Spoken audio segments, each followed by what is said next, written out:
Hi everyone, this is Romi again, and today I thought that I would talk about being in the home. So whether it's quarantine, whether it's self-isolation, whether you're just staying home a lot more, depending on what country you're in and where the laws are up to, the reality is pretty much everyone in the world is spending a hell of a lot of time at home and way more than normal. So I just wanted to talk to you about being in the home. What have you noticed about yourself? So as a counsellor, what I'm looking at is what's going on within ourselves. For some people, they're at home alone. So what have you noticed about yourself? If that's you, if you're at home alone, what have you noticed about yourself? Are you good at being alone?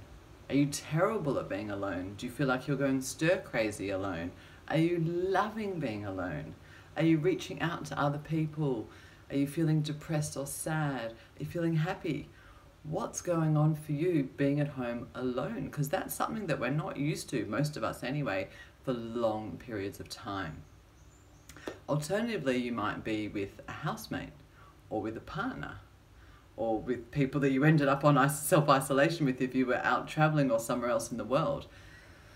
When you're with other people, are you good with spending that much time with other people? Whether it's your partner, even though they're your chosen partner, or friends or housemates, are you good at being with other people for this amount of time? It's much more than we're used to. Are you good at communicating? Are you good at saying what you want? Are you good at listening and hearing what other people want? What's your language like? Are you aware of the language that you're using to get what you want? Are you feeling heard? Do you think others are listening, hearing? It's a two-way street, so what's going on there? Are you good at setting boundaries? And just as importantly, are you good at hearing boundaries and accepting what other people are saying? So as whether you're with your partner or even children, parents, friends, housemates, what's going on in communicating with other people and how are you coping? Okay, two things that I want to recommend today. I mean, there's 100 things that I could recommend, but I like to keep my videos very, very short so that people's attention span can actually capture what I'm saying. So two of the things that I want to say is one, again, depending on where you're living and what rules are in place, one, take breaks outside if you can. So if you can, if you're allowed to, in a lot of countries you are allowed to do exercise. Maybe not go to the gym, but at least go for a walk around the block or to the park or the beach. If not, in the home. I have a jump rope and I do jump rope. You only need like 1 square meter. You don't need more space. Or even some sit-ups. Jump up and down. Hula hoop if you have one. Do something that just kind of gets rid of some of that excess energy that we're not used to sitting for such lengthy periods of time. So one is move your body if you can.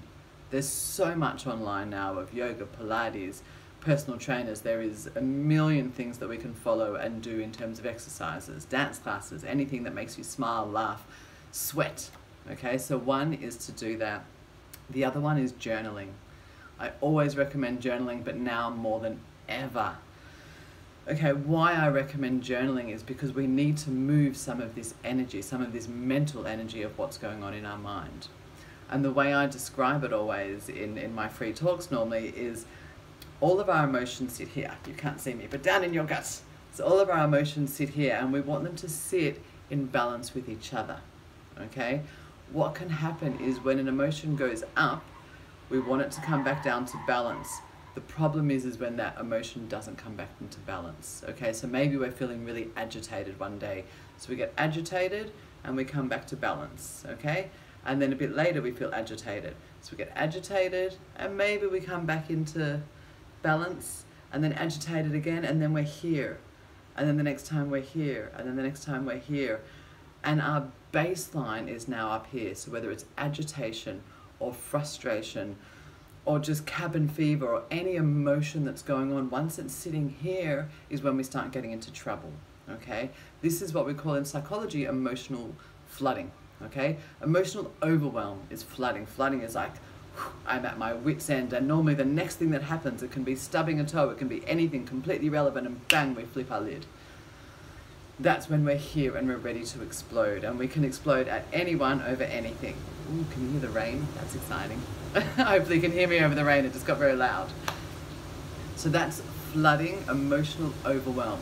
And the trick is we want to keep back into balance so that we're not feeling out of control.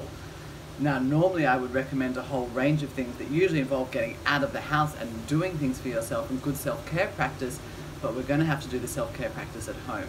So whether it's yoga, whether it's meditation, whether it's exercise, anything you can do in the space that you're allowed to do it in, and journaling. Okay, because rather than shoving those emotions and those thoughts and feelings back down so that they just come back and explode, we want to release them. Okay, so imagine you've got a balloon, you blow it up and you go to the swimming pool or the ocean, you try and hold the balloon underwater. What happens? It just pops back up, and then we push it back down and it pops back up and it pops back up. And what's happening is the same with our emotions. We shove them down, they're going to pop back up. So journaling for me is the safest way we can release our emotions without harming ourselves and without harming anybody else. Okay?